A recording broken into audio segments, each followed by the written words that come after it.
어머니, 그 종이는 뭐예요? 왜 그렇게 손이 떨리세요? 진단서다. 진단서요? 어디가 아파서요? 폐암, 사기래. 뭐라고요? 폐암이라고요? 그것도 사기라고요? 그럼 치료비는 얼마나 든대요? 수술비는 보험 되는지 알아봤어요? 너 지금 그게 먼저냐? 아니에요. 그냥 계산을 좀 해봐야 하니까요. 순간 제 눈앞이 아득해졌습니다. 살 날이 얼마 남지 않았다는 소식보다 더 충격이었던 건 제 아들의 첫 마디가 돈 계산이었다는 사실이었죠. 여러분, 저는 올해 72, 이름은 박정옥이라고 합니다. 평생 분식집을 운영하며 혼자 세 아이를 키워냈습니다. 남편을 일찍 떠나보내고 하루하루 갈에 끓는 목을 달래며 떡볶이 국물 팔고 김밥 말고 잔치국수 끓여서 아이들 대학 보냈습니다. 그렇게 뼈 빠지게 살았건만 제 삶의 마지막은 참 서글프게도 이런 모습이네요. 며칠 전 일이었습니다. 저는 혼자 버스를 타고 큰 대학병원 진료실에 갔습니다. 며칠 전부터 기침이 멈추지 않고 체중이 갑자기 빠져서 검사를 받았거든요. 의사 선생님이 진지한 얼굴로 서류를 내밀며 말했습니다. 박정옥 환자분 폐암 사기입니다. 치료는 가능하지만 쉽지는 않으실 겁니다. 그 순간 제 귀에서는 웅 하는 소리만 울렸습니다. 폐암 사기라니 이게 무슨 소리지? 내가 암이라고? 눈앞 글씨가 다 번져서 도무지 읽히지도 않았습니다. 의사 선생님은 항암 치료 계획과 앞으로의 절차를 차분히 설명했지만 저는 한마디도 귀에 들어오지 않았습니다. 머릿속에선 오직 죽음이라는 단어만이 둥둥 떠다녔습니다. 집으로 돌아오는 택시 안 저는 핸드폰을 꺼냈습니다. 그리고 가족 단톡방에 진단서 사진을 올렸습니다. 엄마가 폐암 사기래. 손끝이 덜덜 떨려서 몇 번이나 지웠다 다시 썼습니다. 누가 먼저 전화를 걸어주지 않을까, 누구라도 놀라서 달려와 주지 않을까 내심 기대했습니다. 그런데 화면에는 파란 체크 표시만 떴습니다. 읽었다는 표시뿐. 아무도 답하지 않았습니다. 저녁이 되어 겨우 큰 며느리 수경이에게서 전화가 왔습니다. 저는 속으로 기대했지요. 어머니, 괜찮으세요? 저희가 곁에 있을게요. 이런 말 한마디라도 해주지 않을까 싶었어요. 하지만 들려온 말은 차가웠습니다. 어머니, 이번 주는 우리 딸 생일이에요. 파티 준비하느라 정신이 없으니까 병원은 다음에 가셔야겠어요. 그 말을 듣는 순간 핸드폰을 귀에 댄 제 손이 덜덜 떨렸습니다. 제 병보다 아이 생일이 더 중요하다는 말. 내 생명은 그저 뒤로 밀려나는 순간이었지요. 저는 아무 대꾸도 못하고 그래, 알았다 하고 전화를 끊었습니다. 눈물이 제 볼을 타고 흘러내렸습니다. 그날 밤 저는 한숨도 못 잤습니다. 천장을 보며 생각했습니다. 내가 정말 이 집의 가족이 맞을까? 나는 그들에게 어떤 의미일까? 머릿속엔 그동안 쌓였던 수많은 순간들이 번개처럼 스쳐 지나갔습니다. 새벽마다 도시락을 싸주고 반찬을 준비하고 빨래를 하고 아플 때도 꾹 참고 집안을 돌봤던 그 시간이 한순간에 초라하게 느껴졌습니다. 나는 그저 집안일 해주는 가사도우미였던 걸까? 다음 날 저는 다시 병원에 갔습니다. 치료 일정을 잡고 있는데 의사가 보호자 서명이 필요하다고 했습니다. 저는 멀뚱히 혼자 앉아 서류를 바라보다가 결국 떨리는 손으로 제 이름을 직접 써넣었습니다. 간호사가 의아한 눈빛으로 물었습니다. 어머니, 보호자 안 오셨어요? 저는 애써 웃으며 대답했습니다. 아이들이 바빠서요. 괜찮습니다. 하지만 사실은 괜찮지 않았습니다. 너무 무서웠습니다. 세상에서 가장 두려운 순간을 저는 홀로 견뎌야 했습니다. 며칠 뒤 큰아들 민수가 저를 찾아왔습니다. 병원 근처 카페에서 보자고 하더군요. 저로서는 병원 동행이라도 해주는 줄 알고 내심 기대했지요. 그런데 민수는 제 얼굴을 채 바라보지도 않고 곧장 자리에 앉아 서류 봉투를 꺼내 놓았습니다. 엄마, 치료비가 문제예요. 항암 치료하려면 최소 수천만 원은 들어가요. 그런데 우리도 지금 애들 학원비에 집 대출금에 솔직히 여유가 없잖아요. 저는 속으로 내가 지금 죽을 병을 선고받았는데 제일 먼저 나오는 말이 돈이라니 싶었습니다. 민수의 표정은 마치 회사 재무제표를 검토하는 회계사 같았어요. 그 순간 막내 아들 준호가 들어왔습니다. 그는 늦게 도착하더니 커피부터 시켜놓고 무심히 말했습니다. 형, 그 얘기했어? 치료비는 상속에서 미리 빼는 걸로 하자. 제 귀를 의심했습니다. 뭐라고 했니, 준호야? 엄마, 나쁜 뜻은 아니에요. 어차피 나중에 재산 정리하실 거잖아요. 그러니까 지금 들어가는 치료비는 그냥 미리 떼놓는 거죠. 그래야 형제간에 나중에 말이 안 나오니까요. 저는 순간 심장이 쿵 내려앉는 느낌이었습니다. 아직 살아있는데 벌써 상속 얘기를 꺼내다니. 제 손이 덜덜 떨렸습니다. 커피잔을 쥐고 있었는데 잔 속에 커피가 파르르 떨려 흘러넘쳤습니다. 너희는 엄마가 살길 바라는 거니? 아니면 그냥 돈 얘기만 하고 싶은 거니? 제 목소리는 떨렸고 가슴 깊은 데서 치밀어 오르는 서러움이 터져 나왔습니다. 하지만 민수와 준호는 서로 눈빛만 주고받을 뿐 아무 대답도 하지 않았습니다. 그때 딸 영미가 도착했습니다. 딸은 저를 보자마자 제 손을 꼭 잡았습니다. 엄마, 괜찮아요? 얼굴이 왜 이렇게 야위셨어요? 순간 울컥했습니다. 하지만 영미의 입에서도 곧 차가운 말이 튀어나왔습니다. 오빠랑 준호 말이 맞아. 엄마도 이해하셔야 해. 지금 치료비가 만만치 않잖아. 그러니까 나중에 우리가 불편해지지 않게 정리해두는 게 맞는 것 같아. 순간 저는 온몸이 싸늘해졌습니다. 내 피와 살을 떼어내 키운 새 아이가 내가 어떻게든 오래 살아남기를 바라기보다 먼저 돈을 따지고 있었습니다. 저는 조용히 말했습니다. 그래, 알았다. 너희 말대로 치료비는 내 돈으로 쓴다. 다만 기억해라. 엄마가 죽는 순간까지 이 몸은 아직 내 거다. 그 말에 아이들은 잠시 침묵했지만 그 눈빛 속엔 안도감이 스쳤습니다. 마치 무거운 짐을 내려놓은 듯한 표정. 그걸 보는 순간 제 가슴은 또다시 쪼개지는 듯 아팠습니다. 며칠 뒤 항암 치료 첫날이었습니다. 저는 혼자 택시를 타고 병원으로 갔습니다. 보호자 서명이 필요한 서류도 스스로 작성했습니다. 간호사가 안쓰럽게 제게 말했지요. 박정욱 환자분 보호자 안 오시나요? 저는 애써 미소 지으며 대답했습니다. 다들 바빠서요. 하지만 사실은 바쁜 게 아니라 관심이 없었던 겁니다.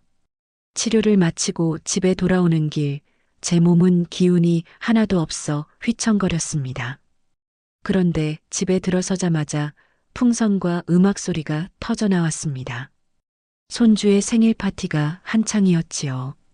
저는 문 앞에서 잠시 멈춰 섰습니다. 아, 나는 지금 항암을 받고 죽을 고비를 넘겼는데 이 집안은 나와 상관없이 이렇게 잘 돌아가는구나. 며느리 수경이 눈길조차 주지 않은 채 말했습니다. 어머니 오셨어요. 혹시 손 씻고 음식 좀 더 챙겨주실 수 있을까요? 애들 친구들이 많이 와서요. 저는 그 순간 목이 메어 아무 대답도 못했습니다. 손이 덜덜 떨려 국자조차 잡을 수 없었거든요. 그런데도 누구 하나 제 몸 상태를 묻지 않았습니다. 웃음과 박수, 아이들의 소란 속에서 저는 그저 투명한 유리 조각처럼 서 있었습니다. 그날 밤 저는 다시 깨달았습니다. 아, 이 집에서 나는 가족이 아니구나. 그저 공짜 가정부였구나. 내가 쓰러져도, 내가 죽어가도 이 집은 잘 돌아가는구나. 며칠 뒤 병원 진료실에서 의사 선생님이 제 눈을 똑바로 보며 말했습니다. 정옥 환자분 앞으로는 치료 때 절대 혼자 오시면 안 됩니다. 항암제는 부작용이 심해서 어지럽거나 쓰러질 수도 있어요. 반드시 보호자가 동행해야 합니다. 그 순간 제 가슴이 철렁 내려앉았습니다. 보호자 내게 과연 그런 사람이 있을까? 집에 돌아오자마자 가족 단톡방에 메시지를 남겼습니다. 의사 선생님이 앞으로는 치료받을 때 보호자가 꼭 필요하다고 하네. 누가 같이 가줄래? 잠시 후 알림음이 연달아 울렸습니다. 큰아들 민수 엄마 알잖아. 내가 회사에서 빠지면 큰일 나는 거. 막내 아들 준호 형, 형수는 어때? 나는 이번 달 출장 스케줄이 빡빡해서 도저히 힘들어. 며느리 수경 저도 애들 학원 픽업 때문에 빠지기 힘들어요. 제가 없으면 스케줄이 다 꼬여요. 딸 영미 엄마 미안. 이번 달은 회계 마감이라 회사에서 꼼짝 못해. 순간 핸드폰을 들고 있던 제 손이 덜덜 떨렸습니다. 3명이나 되는 자식들이 있는데 그 누구도 단 하루도 시간을 내줄 수 없다는 말이었습니다. 서로가 서로를 떠넘기며 끝내는 답이 끊겼습니다. 남은 건 파란색 읽음 표시뿐. 그날 치료 날도 저는 결국 혼자 택시를 타고 병원으로 갔습니다. 수액이 팔로 들어오기 시작하자 몸이 금세 차갑게 식고 눈앞이 핑 돌았습니다. 이러다 쓰러지면 어떡하지 두려움에 눈을 질끈 감았는데 그 순간 옆 침대에서 들려오는 목소리가 제 귀를 파고들었습니다. 엄마 아프지 않으세요? 제가 손 꼭 잡아드릴게요. 할머니 물 좀 드세요. 목 마르실 거예요. 오늘 치료 끝나면 삼계탕 먹으러 가요. 옆자리에 누운 비슷한 연배의 할머니는 아들, 며느리, 손주들까지 옹기종기 모여 있었습니다. 그 다정한 풍경 앞에서 저는 도저히 고개를 들 수가 없었습니다. 눈물이 저도 모르게 흘러내렸습니다. 나는 왜 혼자일까? 나는 왜 저런 가족을 갖지 못했을까? 그날은 유난히 허리가 아팠습니다. 오래전부터 고생하던 허리였지만 항암 치료까지 겹치니 도저히 버티기 힘들었습니다. 침대에서 일어나려고 하면 마치 허리뼈가 부러져 나가는 듯한 통증이 온몸을 덮쳤습니다. 숨조차 쉬기 어려웠습니다. 오늘만은 제발 밥 좀 대신 해줬으면. 저는 간신히 몸을 일으켜 작은 메모지를 꺼냈습니다.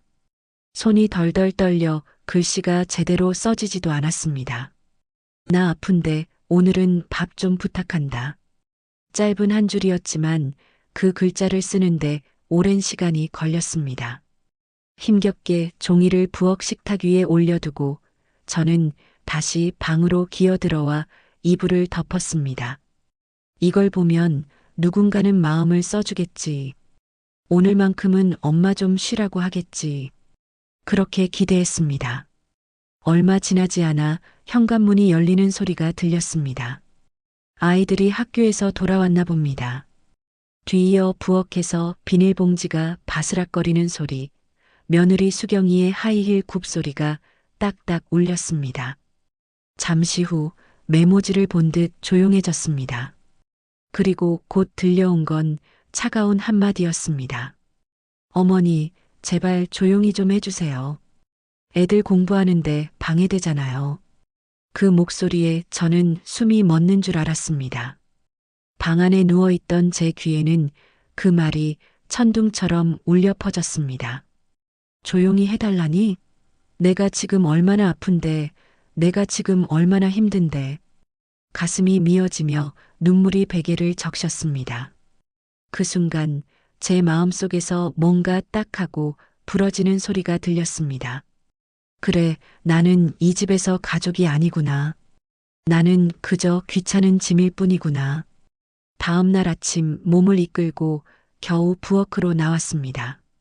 냉장고 문을 열어보니 제가 먹고 싶은 음식은 하나도 없었습니다. 온통 아이들이 좋아하는 요거트, 과일, 음료수뿐. 제가 먹으려고 사둔 멸치 한 봉지, 두부 한 모는 어디론가 사라지고 없었습니다. 식탁 위에는 전날 아이들이 먹다 남긴 피자 상자가 덩그러니 놓여 있었습니다. 기름이 굳어 딱딱해진 피자 조각. 저는 그것을 조용히 치우며 생각했습니다. 이 집은 내 집인데 왜 나는 늘 남의 집살이 하듯 눈치를 보며 살아야 하지? 제 방으로 돌아와 작은 창문을 열었습니다. 햇빛이 들어오지 않는 음침한 방. 집안에서 가장 구석지고 작은 방이 제 자리였습니다. 거실에 앉을 자리도 없었습니다. 늘 소파 끝자락, 등이 불편한 자리가 제 몫이었지요. 그제야 뼈저리게 느꼈습니다. 내가 이 집을 사느라 평생 손에 굳은 살 박이며 일했건만 결국 나는 이 집에서 제일 낮은 존재구나. 가족이 아니라 무료로 부려먹는 가정부였구나. 그날 밤 저는 스스로에게 말했습니다. 정우가, 이제는 더는 이렇게 살지 마라. 이제는 내 인생을 내가 선택해야 한다. 그날 밤 저는 방 안에 앉아 있었습니다. 눈을 감으면 낮에 들었던 말들이 귀에서 떠나지 않았습니다. 어머니, 조용히 좀 해주세요. 애들 공부하는데 방해되잖아요. 그 말이 제 가슴에 비수처럼 꽂혀 계속 피가 흐르는 것 같았습니다. 그래, 나는 이 집에서 가족이 아니구나. 그저 부담스러운 존재일 뿐이구나. 눈물이 그치지 않아 저는 이불을 걷고 한참을 앉아 있었습니다. 방 안은 습하고 답답했습니다. 작은 스탠드 불빛 아래 낡은 장롱이 보였습니다. 남편 세상 떠난 뒤로 한 번도 제대로 열어본 적 없는 오래된 가구였습니다. 순간 문득 생각이 스쳤습니다. 내가 이대로 죽는다면 저 장롱 속에 있는 것들도 결국 먼지로 사라지겠구나. 저는 떨리는 손으로 장롱 문을 열었습니다. 곰팡이 냄새와 함께 오래된 종이 냄새가 코끝을 찔렀습니다. 안쪽 깊숙한 서랍을 열자 누렇게 바랜 봉투들이 보였습니다. 그중 하나 구식은행 로고가 찍힌 통장을 꺼내 펼쳤습니다. 제 손이 덜덜 떨렸습니다. 거기에는 제가 평생 모아온 돈이 고스란히 남아 있었습니다. 적금 통장 아직도 살아있구나. 30년 전 분식집을 하며 피땀 흘려 모은 돈이었습니다. 떡볶이 국물에 팔뚝에 화상을 입고 손톱이 다 닳아 없어지도록 김밥을 말아 모은 돈이었습니다. 아침마다 시장에 나가 떡가래를 사오고 새벽마다 육수를 끓이며 조금씩 넣어둔 돈. 아이들 교복값과 등록금을 내느라 깨진 적도 있었지만 그래도 혹시나 싶어 꾸준히 넣었던 적금이었습니다. 페이지를 넘기자 수십 년 동안 제 이름으로만 쌓여온 내역들이 주르륵 이어졌습니다. 눈물이 뚝뚝 떨어져 통장 위에 번졌습니다. 정우가 내가 그래도 살아왔구나. 아무도 몰라도 너는 널 위해 이렇게 버텨왔구나. 그 순간 두 번째 봉투가 눈에 들어왔습니다. 누렇게 바랜 토지 사용 승낙서였습니다. 기억이 번개처럼 스쳤습니다. 남편이 떠나고 막막했던 시절 분식집 단골 손님이었던 한 토지주가 저에게 부탁을 했습니다.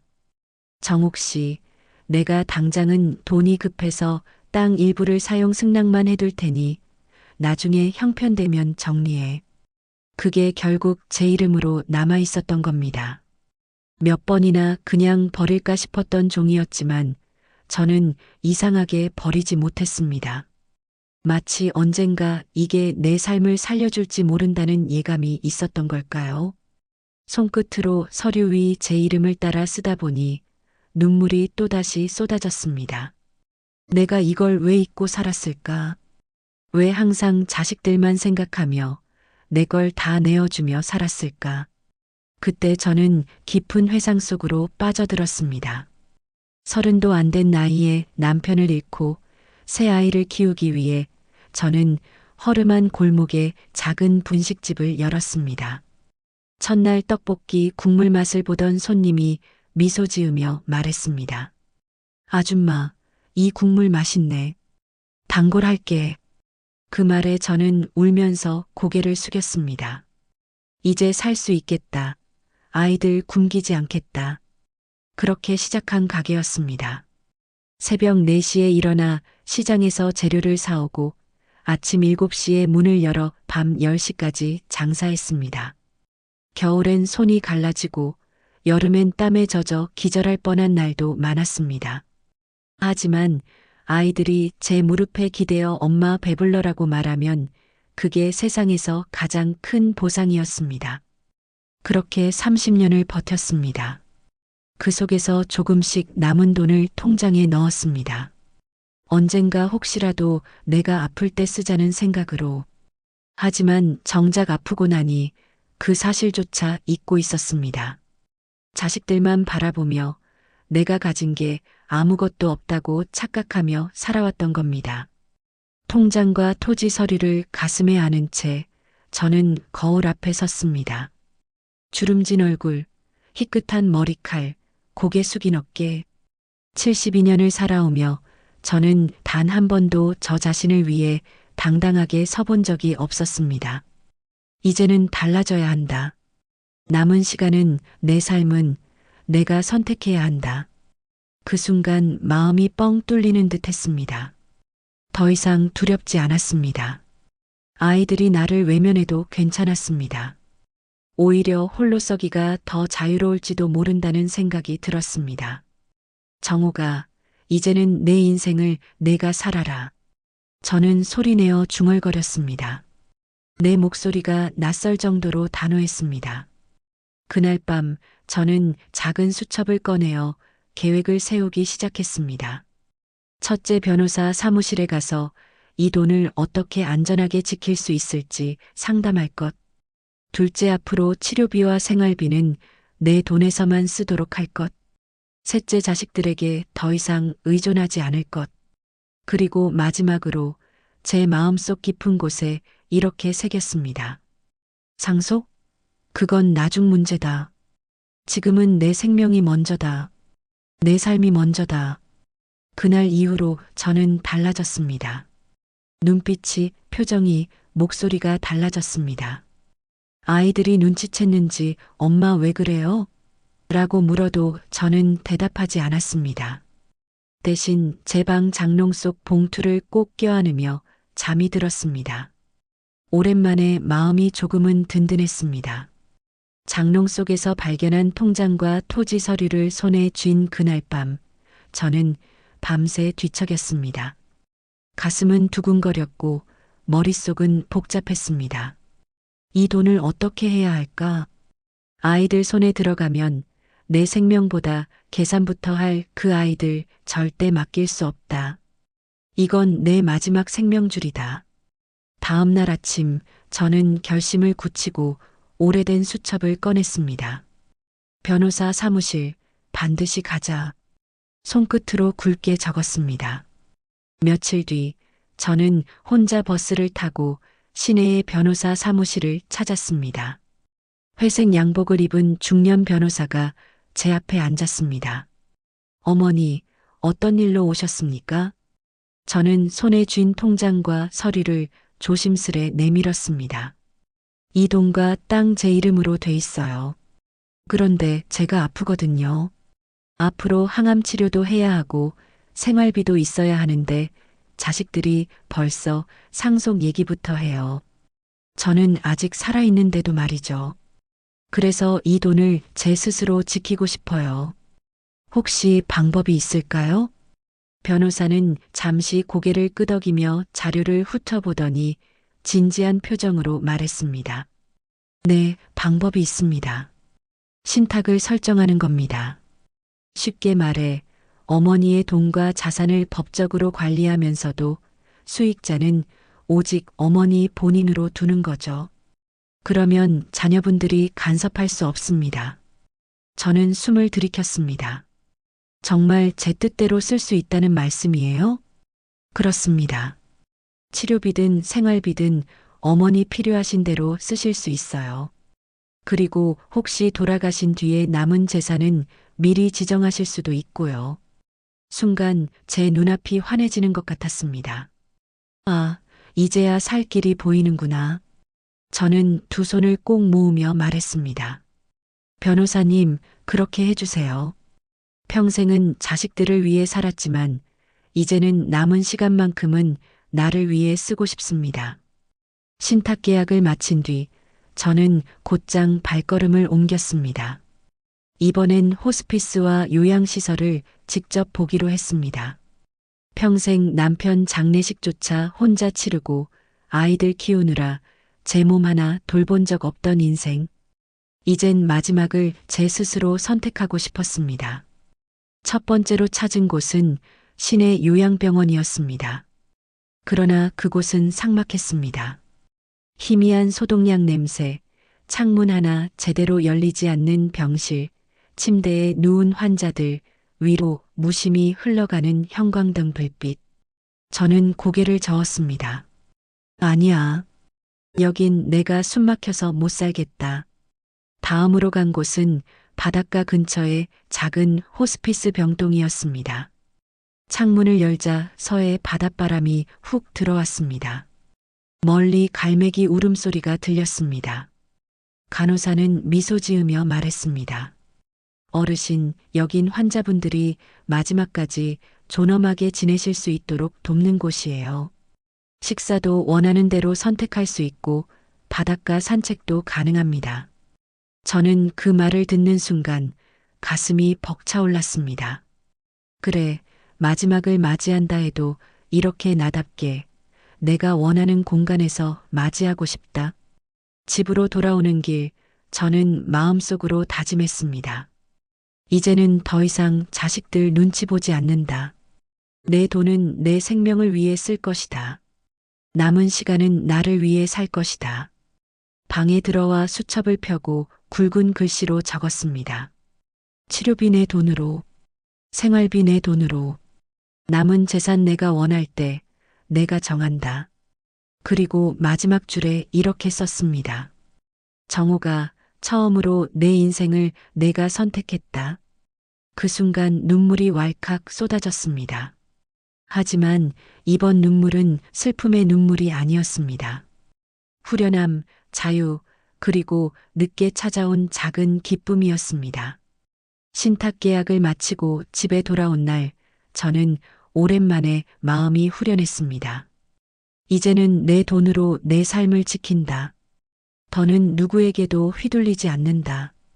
그렇게 다짐하자 마치 어깨에 얹혀있던 무거운 짐이 조금은 가벼워진 것 같았습니다. 하지만 문제는 아직 남아 있었습니다.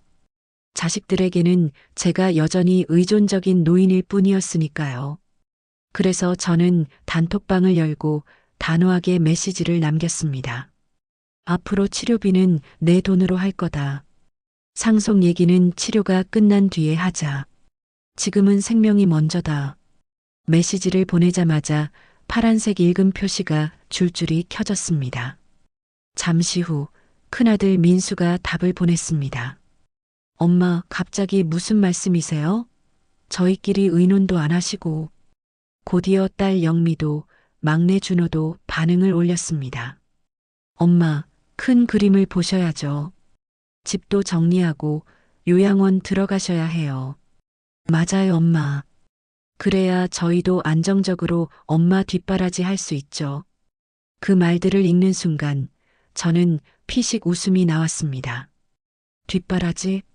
언제 한 번이라도 저를 챙긴 적이 있었던가. 결국 그들이 말하는 큰 그림이란 건 제 삶이 아니라 제 재산이었습니다.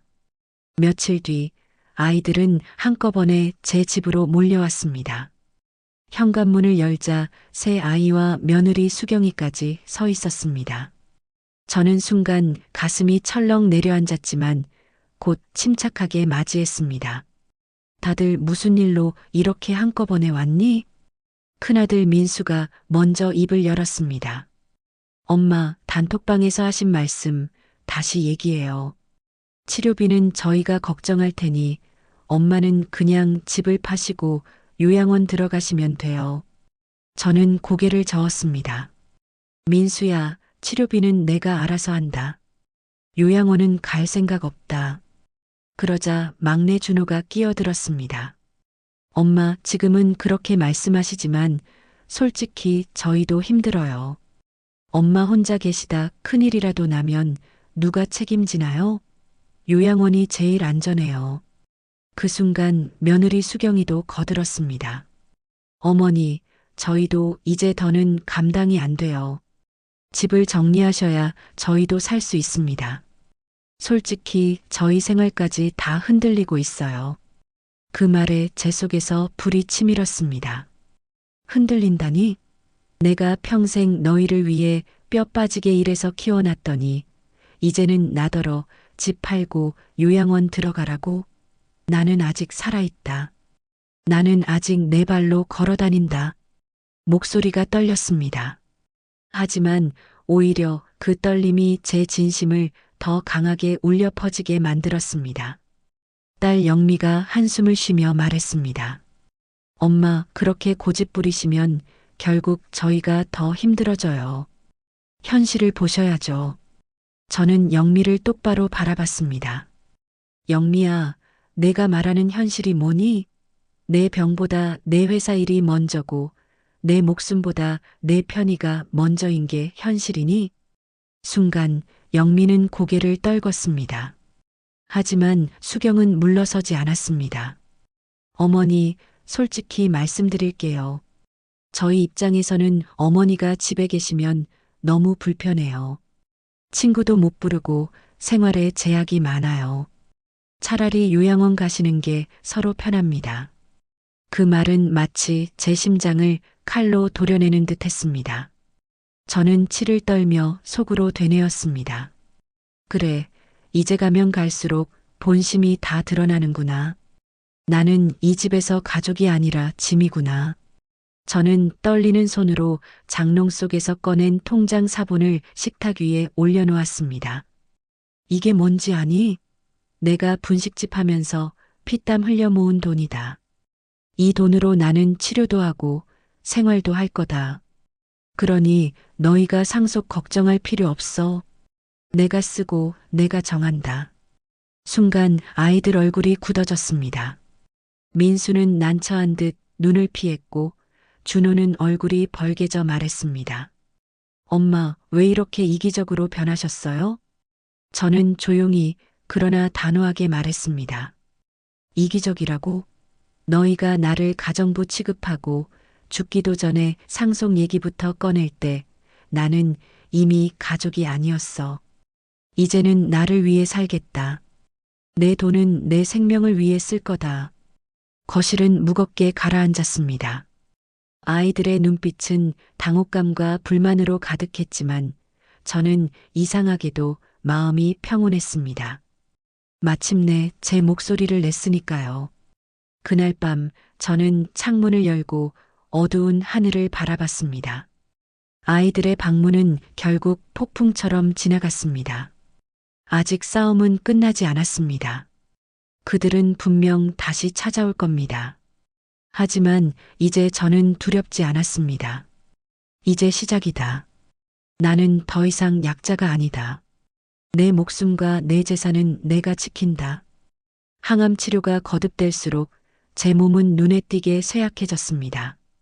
머리카락은 한 움큼씩 빠져나갔고 팔에는 주사바늘 자국이 겹겹이 남았습니다.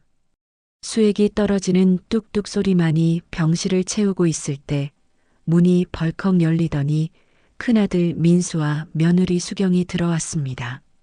표정은 걱정이라고 하기엔 너무 딱딱하고 무언가 결심한 듯 차가웠습니다. 엄마, 우리 할 얘기 좀 해요. 민수는 서류 봉투를 들고 있었습니다. 저는 힘겹게 몸을 일으켰습니다. 무슨 얘기냐? 민수는 한숨을 쉬며 곧장 본론을 꺼냈습니다. 엄마, 이제 솔직해집시다. 그 집이랑 땅 어차피 제 못 아닙니까? 제가 장남인데 그건 내 돈이나 다름없어요. 지금 당장 쓰자는데 뭐가 문제예요? 순간 제 온몸의 피가 거꾸로 솟는 듯 했습니다. 민수야, 내가 지금 뭐라고 했니? 내 돈이라고? 내가 평생 분식집에서 새벽부터 밤까지 일해서 모은 돈을 내가 뭐라고? 민수는 제 눈을 똑바로 마주보며 말했습니다. 엄마, 제가 장남이에요. 결국 다 제 이름으로 넘어올 건데 미리 받아 쓰는 게 뭐가 잘못입니까? 그 옆에서 수경이 거들듯 끼어들었습니다. 맞습니다, 어머니. 현실 좀 보세요. 어머니 혼자 고집 부린다고 뭐가 달라집니까? 지금 민수 씨도 힘들고 저희 생활도 벼랑 끝이에요. 집 문서랑 땅 문서만 있으면 당장 대출도 막고 애들 교육비도 해결돼요. 저는 차갑게 대답했습니다. 너희 사정은 너희 사정이지. 내 목숨줄은 건드리지 마라. 이건 내 거다. 단 한 장도 못 준다. 순간 민수의 얼굴이 일그러졌습니다. 그는 한 걸음 앞으로 다가와 제 침대 옆 손잡이를 꽉 잡으며 이를 악물었습니다. 엄마, 지금 그렇게 나오실 때가 아니에요. 치료비도 결국 저희가 부담해야 하는데 이 정도는 내놓으셔야 하는 거 아닙니까? 저는 고개를 세차게 저었습니다. 민수야, 내가 돈을 냈니? 내가 내 돈으로 치료받고 있다. 내가 장남이라고 해서 내 돈이 내 돈이 되는 게 아니다. 민수는 차갑게 웃으며 고개를 돌렸습니다. 수경아, 봐요. 내가 뭘 했어. 고집만 세셔서 말이 안 통한다니까. 수경은 팔짱을 낀 채 고개를 끄덕였습니다. 민수 씨, 그러니까 방법은 하나뿐이에요. 정식으로 주시지 않는다면 우리가 직접 찾아야죠.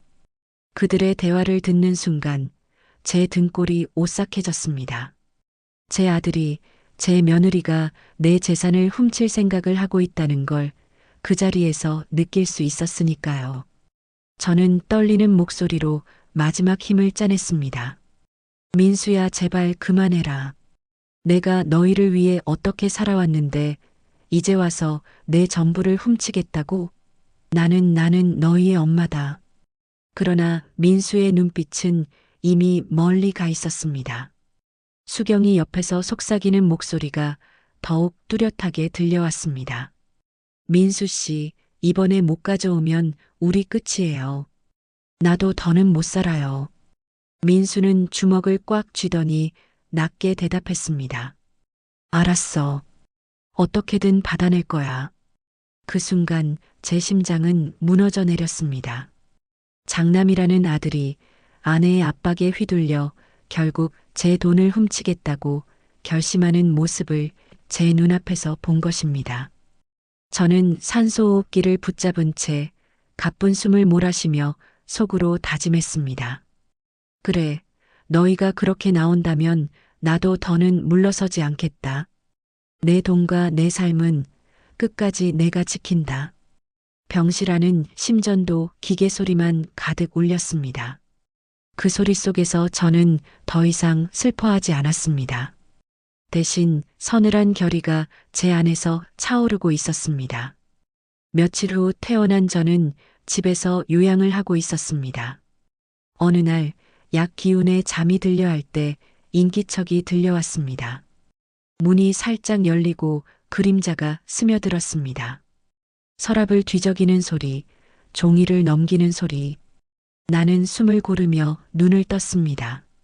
민수야, 내가 지금 뭘 하고 있니? 놀란 얼굴로 나를 바라보는 아들. 뒤에서 수경은 태연하게 팔짱을 끼고 있었습니다. 엄마, 어차피 다 제 못 아닙니까? 장남인 제가 가져가는 게 뭐가 잘못이에요. 나는 가슴이 무너져 내렸습니다. 평생을 아들을 위해 살아왔는데 그 입에서 도둑의 말이 나오다니. 그건 내 목숨줄이다. 내 전부다. 절대 내어줄 수 없다.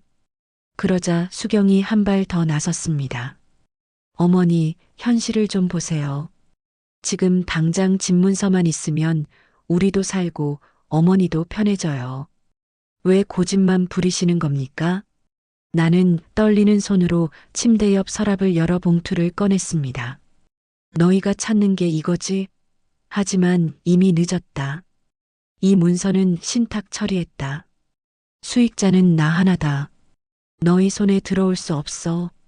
순간 방 안의 공기가 얼어붙었습니다.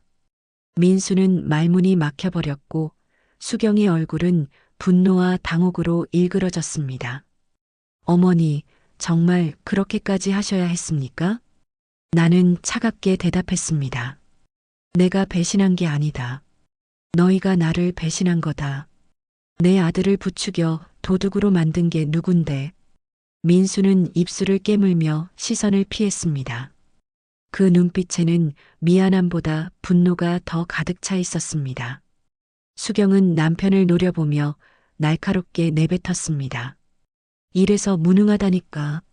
집문서 하나 못 가져오는 남편 난 더 이상 못 참겠어. 이혼해요. 그 말이 떨어지는 순간 민수의 어깨가 축 처졌습니다.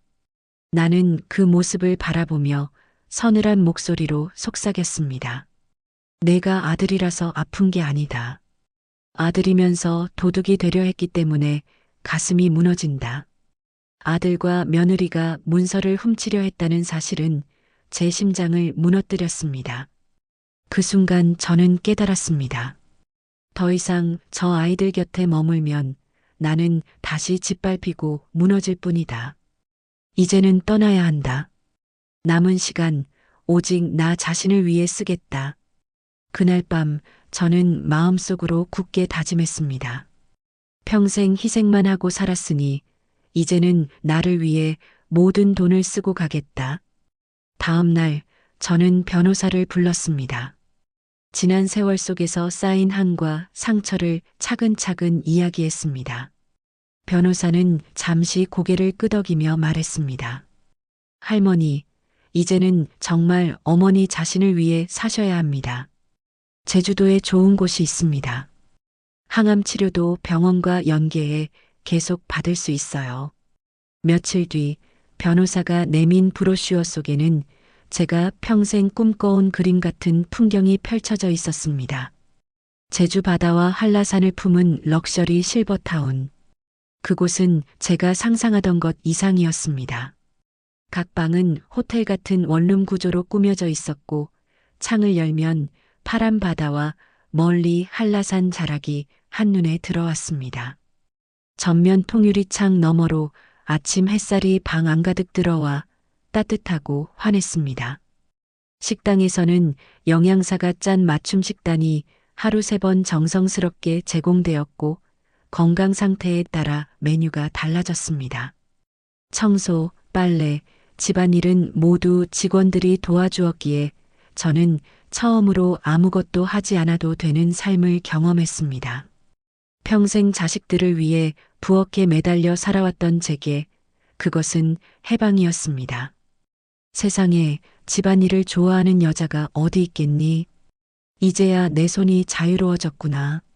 무엇보다 놀라운 건 의료 지원 시스템이었습니다.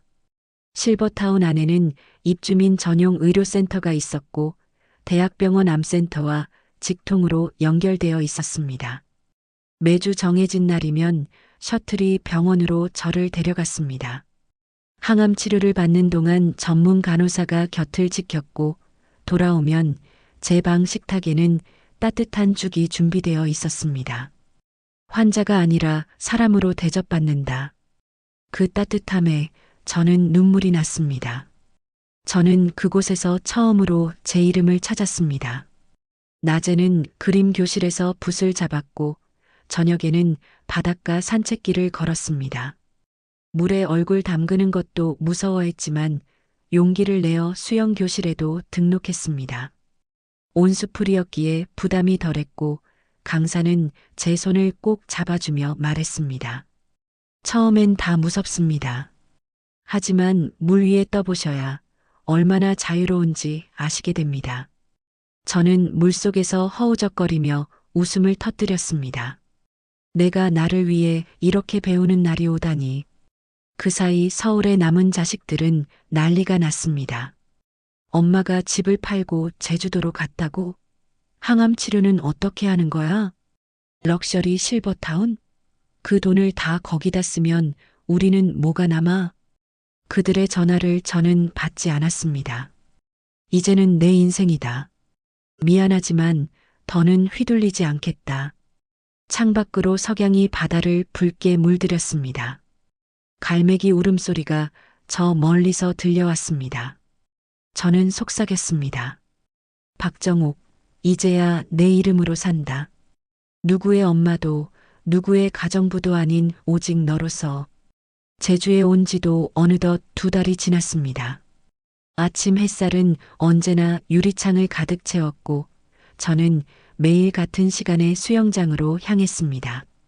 물에 몸을 맡기며 허우적거리다 강사의 손에 이끌려 몇 초라도 물 위에 뜨는 순간 저는 세상에서 가장 자유로운 사람이 되었습니다. 정옥 씨, 오늘은 훨씬 오래 뜨셨어요. 강사의 말에 저도 모르게 웃음이 났습니다. 살면서 제 이름을 불러주며 칭찬해주는 목소리를 들어본 게 언제였던가. 엄마, 할머니, 가정부로만 살던 제 이름이 드디어 저 자신에게 돌아온 듯 했습니다.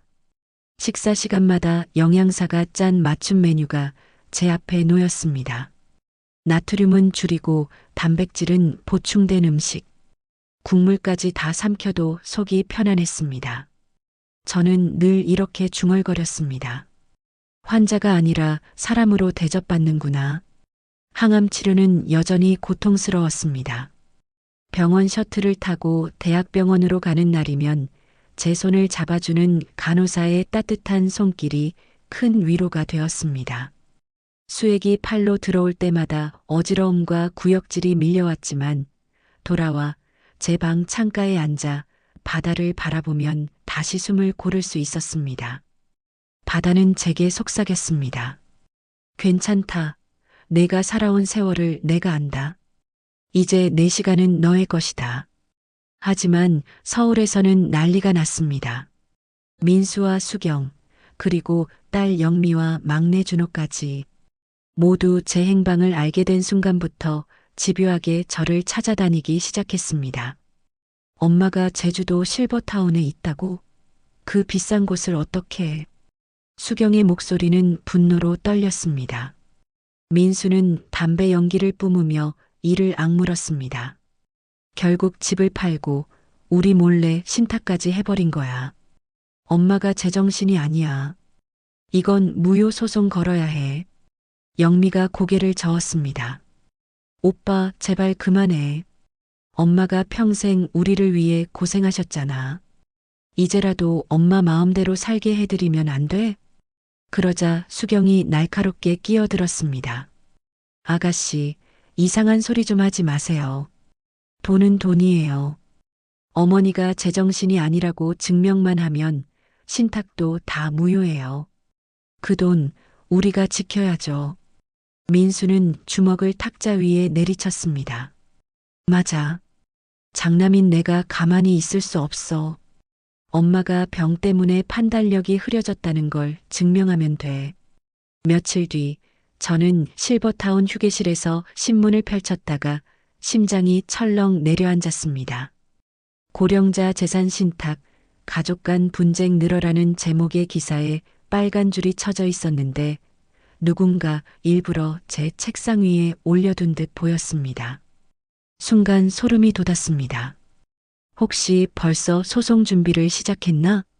그날 밤 변호사에게 전화를 걸었습니다. 혹시 내 자식들이 나 상대로 소송이라도 준비하는 건가요? 변호사의 목소리는 차분했지만 한숨이 묻어 있었습니다. 가능성 있습니다. 특히 장남부는 강하게 주장하실 겁니다. 어머니가 판단력이 없는 상태에서 신탁을 했다는 식으로요. 하지만 걱정 마세요. 어머니께서 남긴 기록과 진단서, 그리고 저희가 함께 준비한 서류가 있습니다. 어머니 의지가 분명하다는 걸 증명할 수 있어요. 저는 전화기를 내려놓으며 긴 숨을 내쉬었습니다. 내 아들이 날 법정에 세우려 한단 말이냐? 그날 밤 창밖으로 파도가 거세게 몰려왔습니다. 달빛 아래 부서지는 물결을 보며 저는 스스로에게 물었습니다.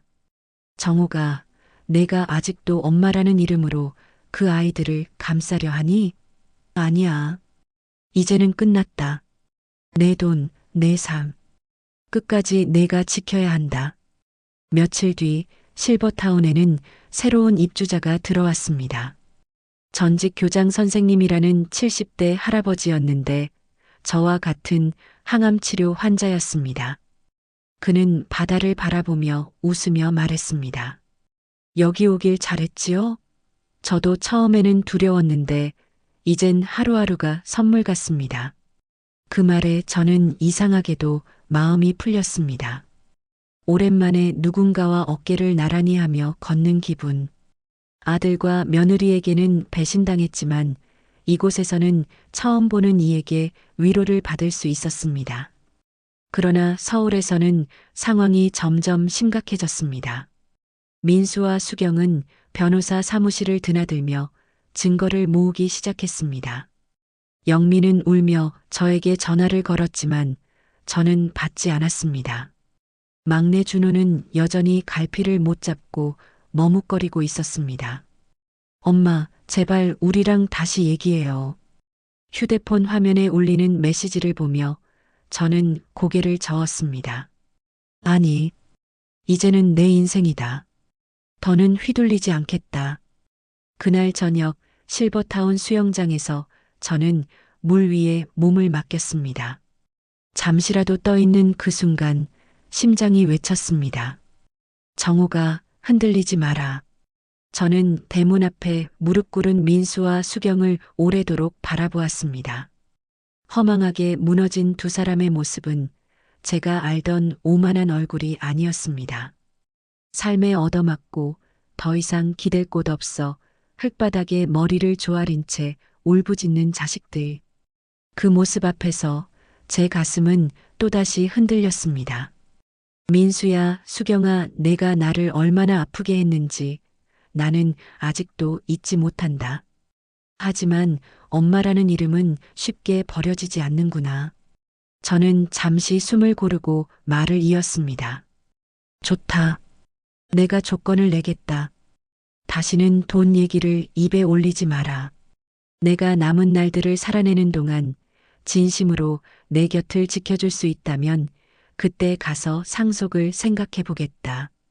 민수는 눈물을 닦으며 고개를 끄덕였습니다. 엄마, 약속할게요. 이제는 돈보다 엄마가 먼저예요. 수경은 떨리는 목소리로 말했습니다. 저도 이제서야 알았어요. 어머니는 저희 집 가정부가 아니라 가족이셨다는 걸. 저는 차갑게 말했습니다. 말로는 쉽다. 행동으로 보여라. 내가 원하는 건 돈도 집도 아니다. 단 한 번이라도 엄마를 사람으로 대하는 마음. 그게 내 마지막 기회다. 그날 밤 방 창가에 앉아 바다를 바라보았습니다. 갈매기 울음이 멀리서 들려왔고 저녁 노을은 바다 위에서 천천히 사라지고 있었습니다. 조건부 상속 결국 마지막까지 내 손에 달려 있구나. 제 손에는 여전히 신탁 서류와 아무도 모르는 오래된 적금 통장이 쥐어져 있었습니다. 내일 내가 마음을 바꾸면 그 모든 것이 자식들의 것이 될 수도 있고 혹은 끝내 내 삶과 함께 사라질 수도 있었습니다. 저는 조용히 속삭였습니다. 박정욱, 이제 선택은 내 몫이다. 마지막까지 너답게 살아라.